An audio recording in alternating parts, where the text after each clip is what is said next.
Las palabras exactas que usó mi padre, las recuerdo como si estuvieran grabadas a fuego en mi memoria. Tu hermano, él sí que tiene futuro. Tú solo nos das preocupaciones. Lo dijo sin mirarme, con la atención puesta en el filete que cortaba, como si el comentario fuera tan casual como pedir la sal. Pero para mí, en esa mesa familiar abarrotada de sonrisas falsas y expectativas pesadas, esas palabras no fueron casuales. Fueron un veredicto. Un martillazo final sobre el clavo que ya llevaba años hundiéndose en mi autoestima. Desde ese instante, cada día se convirtió en un esfuerzo consciente por ser invisible, porque si mi presencia solo traía decepción, entonces era mejor no estar en absoluto. Aprendí a moverme por los pasillos de mi propia casa como un fantasma, un eco silencioso en las conversaciones donde siempre era el punto de comparación fallido. Mis logros eran notas a pie de página en la gloriosa epopeya de mi hermano. Mis errores, en cambio, eran titulares a toda página, discutidos en susurros que yo siempre alcanzaba a oír. Vivía en un estado de perpetua disculpa por existir. El aire que respiraba parecía pertenecerles a ellos, y yo solo lo tomaba prestado. Pero lo que no sabían, lo que nadie podía imaginar en ese momento, es que el rechazo más profundo no siempre te ahoga. A veces, si logras sobrevivir al frío inicial, se convierte en el combustible más puro y potente que existe.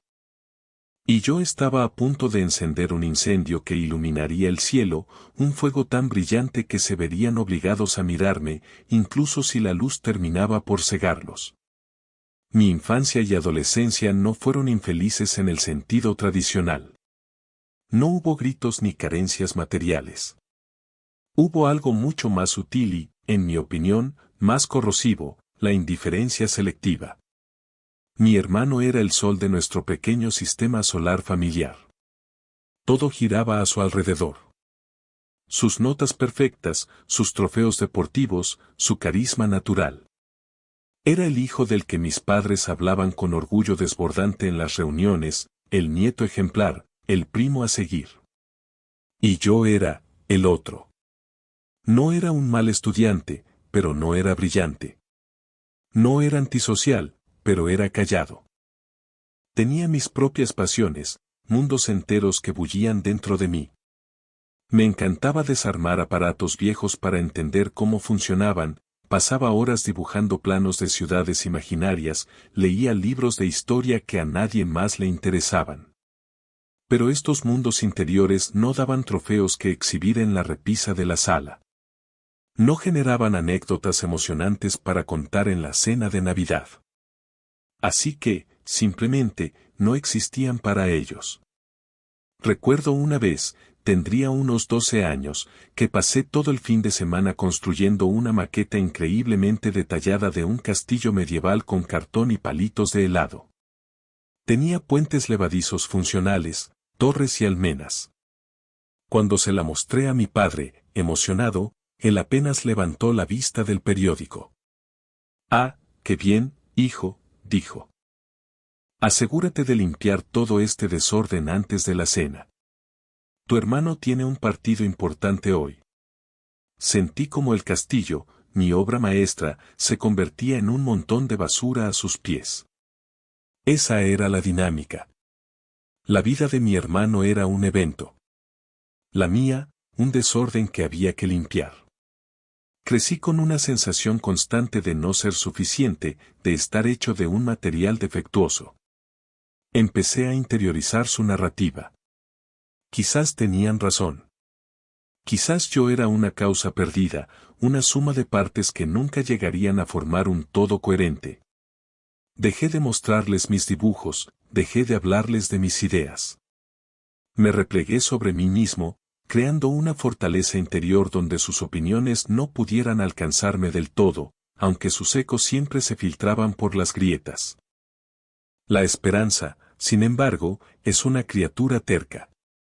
A pesar de todo, una parte de mí anhelaba su aprobación.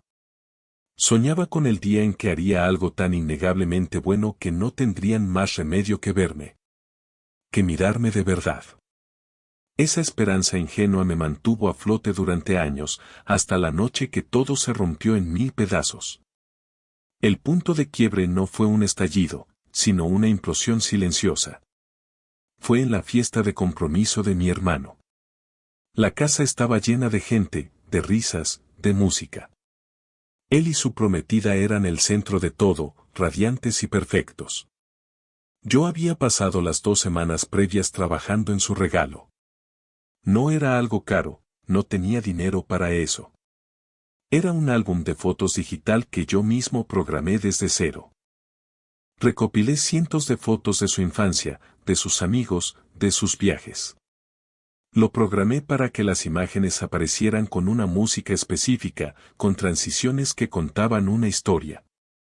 Era una pieza de mi mundo interior, un trozo de mi alma ofrecido como regalo. Esperé el momento adecuado, cuando la familia más cercana se reunió en el salón. Con el corazón latiéndome en la garganta, se lo entregué. «Felicidades», musité. Mi hermano lo tomó, sonrió cortésmente y lo dejó sobre una mesa auxiliar sin abrirlo. «Gracias, campeón. Luego lo veo». Y se giró para recibir otro abrazo, otra felicitación. El pequeño dispositivo, mi esfuerzo, mi cariño, quedó allí, olvidado entre copas vacías y servilletas usadas. Pero el golpe final vino después. Me quedé solo en un rincón, observando la escena. Mi padre se acercó a un grupo de tíos y amigos. Estaba pletórico, con una copa de champán en la mano. «Estoy tan orgulloso», lo oí decir, su voz resonando en la habitación. «Carlos siempre ha sido un triunfador. Desde pequeño sabíamos que llegaría lejos. Tiene la cabeza bien amueblada, es un líder nato. Él sí que tiene futuro». Hizo una pausa y su mirada, por un instante fugaz, se cruzó con la mía desde el otro lado de la habitación. No había malicia en sus ojos, solo una especie de resignación cansada. Luego, volviéndose hacia su interlocutor, añadió en voz más baja, pero perfectamente audible para mí: «El otro, bueno, él solo nos da preocupaciones. Esperemos que al menos encuentre un trabajo estable». Fue como si el suelo desapareciera bajo mis pies. No era solo el regalo olvidado, no era solo la comparación constante. Era la declaración final, la confirmación de que yo era, y siempre sería, una carga. Una nota discordante en su sinfonía perfecta. En ese momento, algo dentro de mí se fracturó. La frágil esperanza que me había sostenido se hizo añicos. Ya no quería su aprobación. De hecho, ya no quería nada de ellos. Me di la vuelta, salí de la casa sin que nadie notara mi ausencia y caminé sin rumbo bajo las estrellas. El sonido de su fiesta se fue apagando a mis espaldas, y por primera vez en mi vida, el silencio no se sintió como soledad, sino como libertad. La ruptura me precipitó a un abismo. Los días que siguieron a esa noche fueron un borrón de apatía gris. Me encerré en mi habitación, que se convirtió en un santuario y una prisión. El mundo exterior, con sus ruidos y sus expectativas, me resultaba insoportable. Me sentía hueco, vaciado de cualquier propósito o deseo. Las palabras de mi padre resonaban en mi cabeza como un mantra cruel: «Solo nos das preocupaciones». Y por un tiempo, le creí. Me convertí en la personificación de su profecía. Dejé de ir a clases en la universidad. Pasaba los días en la cama, mirando el techo, o navegando por internet sin rumbo, perdiendo horas, días, semanas. Comía de manera irregular, a menudo solo cuando el hambre se volvía un dolor físico. Sentía un peso enorme en el pecho, una fatiga que no tenía nada que ver con el cansancio físico. Era un agotamiento del alma. Mi familia notó mi reclusión, pero la interpretaron a su manera. Para ellos, era otra prueba de mi debilidad, de mi incapacidad para enfrentar la vida. Mi madre dejaba bandejas de comida en la puerta de mi habitación como si estuviera alimentando a un animal enfermo. Mi padre simplemente me ignoraba, su silencio era un juicio más elocuente que cualquier palabra. Estaba completamente solo, náufrago en una isla dentro de mi propia casa. Toqué fondo una tarde lluviosa de noviembre. La lluvia golpeaba la ventana con una furia que reflejaba la tormenta dentro de mí. Me miré al espejo por primera vez en lo que pareció una eternidad. Lo que vi me aterrorizó. Un rostro pálido, ojeroso, con la mirada perdida. Era la viva imagen de la derrota. Un espectro. El chico del que se preocupaban, el chico sin futuro. En ese instante de cruda autoconciencia, me di cuenta de que tenía dos opciones. Podía dejarme hundir por completo, disolverme en esa nada que ellos habían decretado para mí. O podía usar el dolor, el rechazo y la rabia como escalones. La idea era aterradora. Significaba luchar, y yo me sentía sin fuerzas. Pero la alternativa, la de desaparecer en vida, era aún más aterradora. Recordé el frío de su indiferencia, la quemazón de su desprecio. Y por primera vez, ese recuerdo no me paralizó. Me encendió. Una chispa diminuta y furiosa se prendió en el centro de mi pecho. No iba a darles la razón. No iba a convertirme en su decepción. Si me habían echado de su mundo, construiría el mío propio. Un mundo tan grande, tan exitoso, tan innegable, que no podrían ignorarlo aunque lo intentaran. Esa tarde, bajo la lluvia, no me salvé. Pero tomé la decisión de empezar a nadar. La chispa de cambio fue un acto casi insignificante. Después de esa revelación frente al espejo, no hubo un montaje heroico inmediato. Solo hubo una decisión. Me levanté, caminé hacia mi escritorio, que estaba cubierto por una gruesa capa de polvo y desorden, y lo limpié. Metódicamente. Tiré las envolturas de comida, ordené los papeles, limpié la superficie hasta que pude ver el reflejo de la madera. Fue la primera vez en meses que imponía orden en mi pequeño caos. Ese simple acto se sintió como una victoria monumental. Al día siguiente, me di una ducha larga y caliente, sintiendo como el agua no solo limpiaba mi cuerpo, sino que simbólicamente arrastraba semanas de autocompasión. Me vestí con ropa limpia y salí de casa. El aire fresco me dolió en los pulmones, el sol me deslumbró. Fui a una biblioteca pública, un lugar anónimo y lleno de un potencial silencioso. Allí, rodeado de libros, de historias de superación y conocimiento, encontré un refugio. Fue en esa biblioteca donde encontré a mi catalizador. No fue una persona, sino una idea. Di con una sección sobre emprendimiento tecnológico y empecé a leer. Me fascinó. Era la combinación perfecta de mis pasiones olvidadas, la lógica de desarmar cosas y la creatividad de construir mundos nuevos. Era un campo donde los títulos familiares no importaban, solo la calidad de tu idea y tu capacidad para ejecutarla. Vi un camino. Un camino que era solo mío. Me inscribí de nuevo en la universidad, pero cambié de carrera. Me mudé del cuarto de la casa de mis padres a un diminuto apartamento de estudiante en el otro extremo de la ciudad. El lugar era feo y pequeño, pero era mi territorio. Cada centímetro era mío. El silencio aquí no era de indiferencia, sino de concentración. Y el fuego que habían encendido con su rechazo se convirtió en mi motor. Ya no buscaba su aprobación. Ahora buscaba mi propia validación. El objetivo había cambiado. No se trataba de gritarles, mírenme.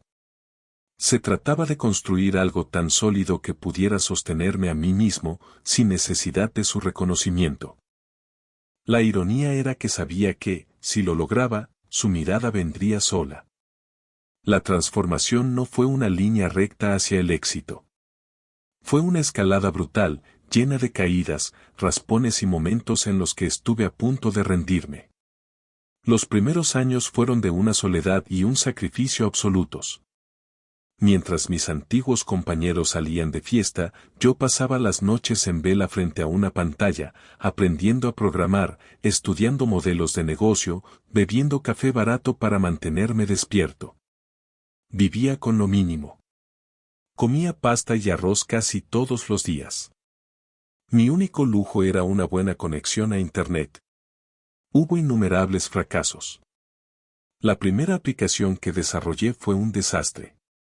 La segunda apenas consiguió un par de docenas de descargas. Postulé a becas y fondos de capital semilla y fui rechazado una y otra vez. Cada rechazo era como un eco de la voz de mi padre, susurrándome que no era suficiente. Pero algo había cambiado fundamentalmente dentro de mí. Su voz ya no era un veredicto. Era un desafío. Cada no que recibía se convertía en combustible. ¿Crees que no puedo? Observa. Trabajaba con una intensidad febril, una furia controlada. No era una rabia destructiva, sino constructiva. Estaba construyendo mi imperio ladrillo a ladrillo, línea de código a línea de código. Empecé a colaborar con otros 2 chicos de la universidad que compartían mi visión y mi ética de trabajo. Éramos los marginados, los que no encajábamos en los moldes tradicionales. Juntos, fundamos una pequeña startup en el garaje de uno de ellos, un cliché hecho realidad. Nuestra idea era ambiciosa, una plataforma para simplificar la logística para pequeños comercios online. Durante 2 años, apenas dormimos. Vertimos cada gramo de nuestra energía, cada centavo que pudimos reunir, en ese proyecto. Hubo peleas, dudas, momentos de desesperación absoluta. Pero nos mantuvimos unidos por una creencia inquebrantable en lo que estábamos construyendo. El punto de inflexión llegó durante una competencia de tecnología a nivel nacional. Éramos los completos desconocidos. Competíamos contra empresas con mucho más financiamiento y renombre. Pero nuestra presentación fue impecable. Nuestra tecnología era sólida. Nuestra pasión era palpable. Ganamos. El premio no era solo dinero, era validación. Era la primera vez que el mundo exterior confirmaba que nuestra locura tenía sentido. A partir de ahí, todo se aceleró. Los inversores que antes nos habían ignorado ahora hacían fila para hablar con nosotros. Nuestra empresa empezó a crecer exponencialmente. Contratamos a nuestros primeros empleados, nos mudamos a una oficina de verdad. Yo, el chico que solo daba preocupaciones, ahora era el CEO de una compañía en pleno auge. No tenía tiempo para pensar en mi familia. Estaba demasiado ocupado construyendo mi futuro. El fuego que ellos encendieron ya no era una fogata furiosa, sino el núcleo de un reactor nuclear, generando una energía que me impulsaba cada día más alto. El clímax no llegó en una sala de juntas ni en la portada de una revista de negocios, aunque ambas cosas ocurrieron. El verdadero clímax, el cierre de mi círculo personal, llegó con una llamada telefónica. Era mi madre. Su voz sonaba extraña, una mezcla de nerviosismo y un orgullo que yo nunca antes le había oído dirigir hacia mí. Hijo, vimos el artículo sobre ti. Tu padre y yo, estamos tan increíblemente orgullosos. La palabra, orgullosos, sonó hueca, extranjera. Me invitó a cenar. Toda la familia quiere celebrarlo contigo. Durante un segundo, sentí la punzada del viejo anhelo, el niño interior que gritaba por esa aceptación. Pero fue solo un eco lejano. Acepté ir, no por ellos, sino por mí. Necesitaba este cierre. La cena fue surrealista. Se celebró en el mismo comedor donde años atrás me habían sentenciado. Ahora, yo era el invitado de honor. Mi hermano, cuyo compromiso había sido mi punto de quiebre, me miraba con una mezcla de asombro y algo que parecía envidia. Mis tíos y primos, que apenas recordaban mi nombre, ahora me hacían preguntas sobre mi empresa, sobre mis viajes, sobre mi éxito. Pero el momento clave fue con mi padre. Después de la cena, me pidió hablar a solas en su estudio. El mismo estudio al que solo entraba para ser reprendido. Se sentó detrás de su imponente escritorio de caoba y me miró. Por primera vez, me miró de verdad, como si me viera por completo. Hijo, comenzó, su voz temblorosa. He sido un tonto. Fui duro contigo. No vi el potencial que tenías. Estaba ciego. Lo siento. Sus palabras, las que había anhelado oír durante toda mi vida, llegaron finalmente. Y para mi sorpresa, no sentí la oleada de triunfo vengativo que había imaginado. No sentí rabia. No sentí nada más que una calma profunda y una extraña compasión. Lo miré, no como al gigante que dictaba mi valor, sino como a un hombre, falible y limitado por sus propias expectativas. Me enseñaste la lección más importante de mi vida, le dije, mi voz tranquila y firme. Me enseñaste que buscar la validación en los demás es construir tu casa sobre arena. Me obligaste a encontrar mi propia roca, a construir mi propio fundamento. Nunca habría llegado hasta aquí si hubiera seguido esperando tu aprobación. Hice una pausa, dejé que las palabras se asentaran en el aire denso del estudio. Te perdono. No porque necesites mi perdón, sino porque yo necesito liberarme del peso de tu juicio. Gracias por el fuego. Lo necesitaba. Me levanté y salí del estudio, dejando atrás a un hombre que finalmente me veía, justo en el momento en que su mirada ya no tenía ningún poder sobre mí. Había superado su mundo, y al hacerlo, me había encontrado a mí mismo. Hoy, mi vida está llena de un propósito que yo mismo he forjado. El imperio que construí no es de ladrillos y dinero, sino de autoestima y resiliencia. La paz que siento no proviene de la aprobación externa, sino de un profundo conocimiento interno de mi propio valor. A veces, miro atrás, a ese chico invisible que se movía como una sombra por su propia casa, y siento una inmensa ternura por él.